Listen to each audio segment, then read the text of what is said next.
Vascão da Gama aqui ontem, irmão, vou te falar, o Vasco é o time da virada, o Vasco é o time do amor. São Januário mostrou mais uma vez isso ontem. Fala, Breno Monsef. Que jogo ontem, né, Azevedo? 2-1, vitória de virada e um resultado importante pro Vasco seguir subindo na tabela do Campeonato Brasileiro. O Vasco sofreu um gol, até um golaço do Gabriel, fez 1-0 pros caras. E aí, no segundo tempo, Emerson Rodrigues, fala dele, vinha mal no jogo, né? Tava mal demais o Emerson, mas ele ganhou a oportunidade de continuar em campo pro segundo tempo.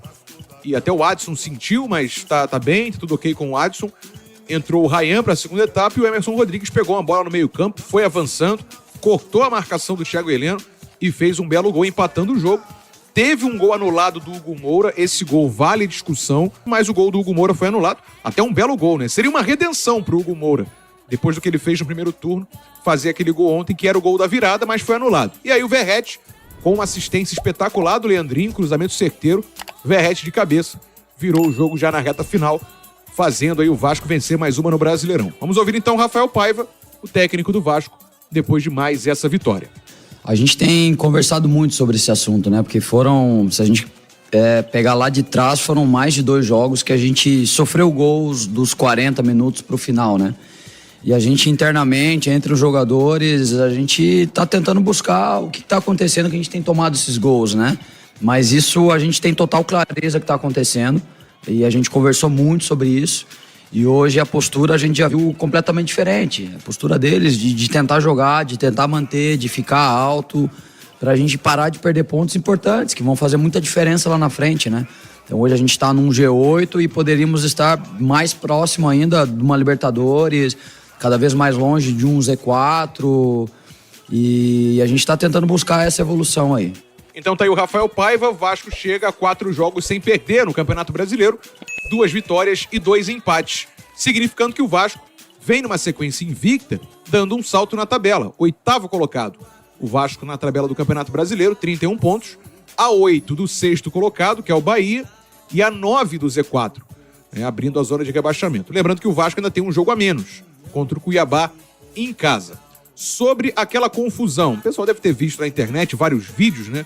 A gente teve um vídeo, até foi o que mais viralizou, na boca do túnel do vestiário, depois da primeira confusão que já tinha acontecido, um segurança do Vasco até, enfim, chamando um jogador para confusão do Atlético Paranaense, tentou agredir um jogador do Atlético Paranaense. E aí o Marcelo Santana, diretor de futebol, e o Pedrinho, presidente, falaram, né, dessa confusão e dizendo que medidas serão tomadas e pediram desculpas ao Atlético Paranaense.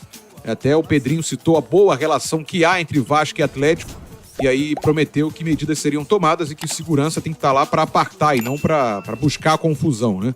Enfim, essa confusão aconteceu dentro do campo e depois também na boca do túnel do vestiário. E agora, né? Pela frente, quinta-feira, Vasco pega o Furacão de novo. O Furacão vai ter força máxima, às 8 horas da noite na quinta-feira é o jogo pela Copa do Brasil. Ida das quartas de final. No domingo pega o Vitória, fora de casa pelo Brasileirão, e aí 10 dias de data FIFA. Quando voltar da data FIFA já tem jogo contra o próprio Furacão, fora de casa pela volta das quartas de final. Não fez um jogo brilhante, aí a gente tem que fazer uma análise muito fria do que foi a partida em São Januário. Um primeiro tempo horroroso do Vasco, muito ruim, né? Com o Atlético tendo a iniciativa do jogo, tendo uma organização que o Vasco não conseguia encontrar dentro de campo. E o Vasco, cara, parece que a gente fica repetindo a mesma coisa aqui, mas de fato é o que acontece, né? Essa torcida do Vasco é um absurdo, assim, ela empurra o time de uma maneira surreal. E ontem aconteceu isso em São Januário.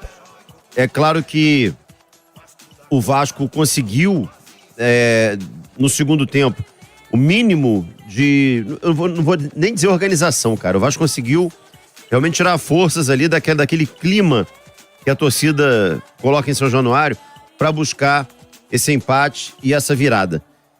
Mas eu acho que o Vasco precisa apresentar um futebol melhor na Copa do Brasil na quinta-feira diante desse Atlético, hein, ô Gabriel? Assim, Azevedo, eu sempre penso da seguinte forma, né? Eu concordo contigo, o desempenho não tá legal. Esse negócio de ficar levando gol de primeira logo no jogo nunca é favorável, né? Tem um ponto legal que o Vasco tá sempre reagindo, né? Ou vira, ou pelo menos sai com o empate do jogo. Mas isso sempre atrapalha, né? De uma outra forma, aí tentando olhar o copo meio cheio, eu penso da seguinte forma: esse time do Vasco, eu não sei eu não sei se esse time consegue apresentar mais futebol do que vem apresentando. Ele já apresentou, cara. Eu acho que esse time, ele tá jogando na conta do chá, no limite, claro. Um Felipe Coutinho pegando ritmo, um Souza ganhando um pouco mais de intensidade, de regularidade. Mas o Souza ontem nem do banco saiu. Tá saindo. Então, assim, com esse time, com o Hugo Moura, com o Cocão, com o Paulo Henrique, deficiências vão aparecer. Ontem entrou o Emerson Rodrigues de início, e é um cara contestado pra caramba. E se não jogasse o Emerson, jogaria provavelmente o David, que também não é nenhuma unanimidade no setor. Eu acho que o Vasco ele tá meio que jogando no limite. Acho que o David não podia jogar ontem. Ontem ele tava com parece que teve uma situação facial, uma celulite facial, assim, uma situação que apareceu de última hora. Então, assim, o Vasco ele tá com uma dificuldade de limitação e, assim, pelo menos o Vasco é um time difícil de ser batido, né? A gente tá vendo aí uma sequência agora de 6 jogos sem derrotas, juntando Copa do Brasil e Brasileiro. São 3 vitórias e 3 empates. Tá sendo complicado de bater o Vasco. Assim, é um time para 4 vitórias seguidas como já teve com o Rafael Paiva? Acho que não. Aquela sequência de 4 vitórias seguidas, ela deu, talvez, assim, um panorama meio ilusório na cabeça do torcedor. Mas também não é time para ser saco de pancadas, é um time para guerrear cada rodada, guerrear cada partida. Em algumas, essa qualidade vai ser um pouquinho maior, o ajuste vai ser um pouquinho melhor. E aí o Vasco vai vencer partidas como foi, nessa virada contra o Atlético Paranaense. Em outras partidas, infelizmente, as deficiências vão aparecer. E aí tu vai ceder o empate como cedeu pro Criciúma, vai ceder o empate de uma bobeira como cedeu para o Bragantino. Então acho que são limitações naturais de um Vasco da Gama, que é um time que conseguiu se encontrar no papel que é o dele, pelo menos no Campeonato Brasileiro. Que é aquele papel de meio de tabela, de ficar ali numa situação que não gera tanto risco de rebaixamento, mas que não aproxima tanto a equipe do G6. Porém, eu tenho apostado, Azevedo, não sei se você concorda, que esse ano nós teremos um G8 no Campeonato Brasileiro. E aí a importância de você ficar por ali. Você tem que ficar no rebote, esperando uma vaguinha sobrar. Porque olha só, Fortaleza hoje, ele tá dentro do G6. Tá na Sul-Americana, tem uma boa chance de título, Fortaleza. Botafogo... Fora que é o líder do Campeonato Brasileiro. Fora que é o líder do Brasileiro, né? Assim, tá embalado. Aí você tem Botafogo, Flamengo e São Paulo estão na Libertadores. E assim, possuem também boas chances de título na competição continental. Poderiam abrir mais uma vaga. Copa do Brasil, temos ainda o Flamengo vivo e o São Paulo também vivo. E o Bahia também. Os 3 estão dentro do G6. Olha a chance enorme que você tem de contar com um G8 ou até um G9 no Campeonato Brasileiro. Então, assim, eu não vou aqui nesse momento ficar cobrando do Vasco que embale uma grande sequência e colhe na 6ª colocação, que ainda tá um pouco distante. 8 pontos ainda é uma distância razoável, dá pra chegar. Mas ainda é uma distância razoável. Agora fica por ali. O Vasco nesse momento é o 8º colocado. Se acontece uma situação que é o Fortaleza levar a Sul-Americana e, sei lá, o Flamengo ganhar a Copa do Brasil, o Vasco já tá dentro da zona de classificação a pré-Libertadores. Então, assim, hoje o Vasco joga pra isso. Eu costumo dizer que se você fica entre os 10 primeiros, você quase não tem risco de rebaixamento e você tá ali no campeonato. Tá dando uma de sonso ali pra ver se sobra alguma coisa. Eu disse ontem aqui, eu mantenho a minha opinião. Eu disse ontem aqui com você, se o Vasco vence esse jogo, eu acho que definitivamente ele muda completamente a chave. E tá mantido. Eu acho que o Vasco mudou a chave dele. Sabe? Chance matemática de descenso existe? Existe. Existe pro Atlético Mineiro também. Existe pro Atlético Paranaense. Né? Pro Bragantino, melhor dizendo, né? O Bragantino tá com 27. Não, e o Atlético também, o Paranaense também. Cara, eu acho então, a chance de rebaixamento, ele existe pra vários. Só que pra mim agora mudou o foco completamente. Com 31 pontos, acho que a gente já consegue... O foco do Vasco agora é olhar pra parte de cima da tabela, né? Pra buscar uma vaga em Copa Libertadores da América. Né? Eu acho que é extremamente possível, até pelo quadro que você passou aí, das competições e dos que estão participando e estão na parte de cima do Brasileirão. Vamos aguardar. Gabriel, ontem aconteceu um fato lamentável, a gente não pode deixar de dizer isso aqui, relacionado a um segurança do Vasco, né? Depois houve um pronunciamento do Marcelo, diretor de futebol do Vasco, a respeito do que aconteceu, ele se desculpando em nome da instituição, se desculpando com o Atlético Paranaense, e medidas internas serão tomadas ou já foram tomadas com relação a esse funcionário. Betinho, se eu não me engano o nome. E eu só queria dizer, eu já vi aqui o comentário, por exemplo, tentando contemporizar essa situação com relação ao segurança que teria sido provocado. Gente, não pode acontecer isso.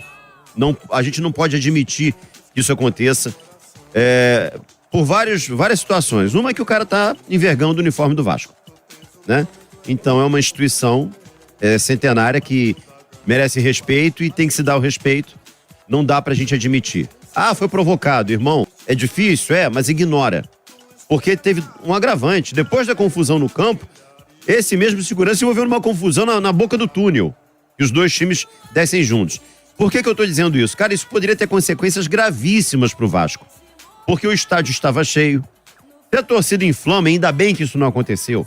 Se a torcida inflama, começa a arremessar coisas no gramado, se há uma invasão, ainda bem que não aconteceu.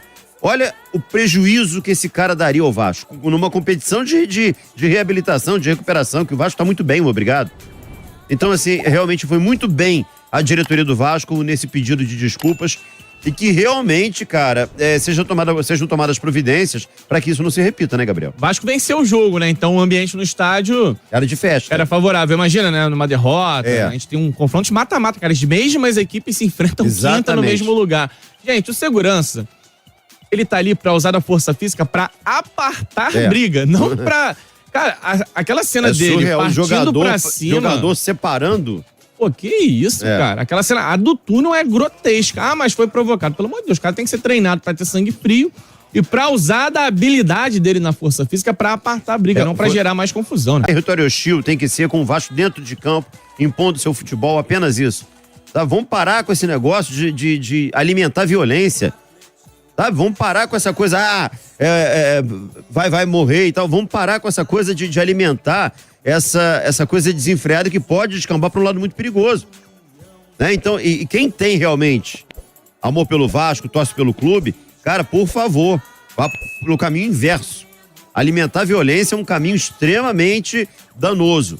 É que o torcedor também, pelo amor de Deus, vestiu a camisa do time, o cara aceita até que o cara mate, né? Não pode ser por aí, né, gente? Pelo amor de Deus. O Vasco perdeu o David e aí precisou colocar o Emerson Rodrigues, que pode ter talento, pode ter potencial. Eu nunca critiquei, mas só no primeiro tempo todo. Ainda tá se adaptando. Só, depois ele ainda tá se adaptando ao Vasco. Ele jogou na estreia da Libertadores contra o Flamengo com o nome de Rivaldo na camisa.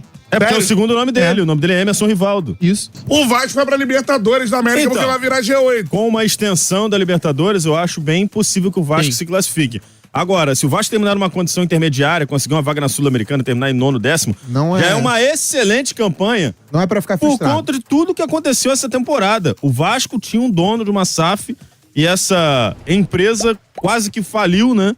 Teve dificuldades financeiras, o Vasco teve que se virar, o Vasco Associativo, para manter o clube em funcionamento. Herdou um elenco extremamente deficitário, com alguns salários incompatíveis com o mercado, jogadores que não mereciam ganhar o que ganhavam, um elenco cheio de problemas, cheio de deficiências, não tinha dinheiro para contratar reforços, e ainda assim o Vasco está sendo competitivo, está ganhando jogos difíceis. O jogo de ontem foi um jogo difícil. O Atlético Paranaense tem um bom time, não poupou jogadores. Poupou alguns. Zapelli e o Fernandinho. Zapelli suspenso, Fernandinho machucado. O restante do time era o time titular. Sim. Então é o Atlético que tinha aquilo de melhor à disposição. E o Atlético Paranaense fez um grande primeiro tempo. E o Vasco foi competitivo, virou o jogo. Hoje o torcedor do Vasco, ele não vai pro jogo com medo do adversário. Pelo contrário, o Vasco sai atrás e tem confiança psicológica para conseguir virar o jogo. Já é o segundo jogo consecutivo que o Vasco sai atrás e vira. Tem um macete. A bola no Verrete. O Vasco tem um centroavante, um grande centroavante. Talvez a única alternativa. Em grande O fase. melhor cabeceador do Brasil de longe. Peitudo. É um cara que chama a responsabilidade. Verrete é um cara peitudo.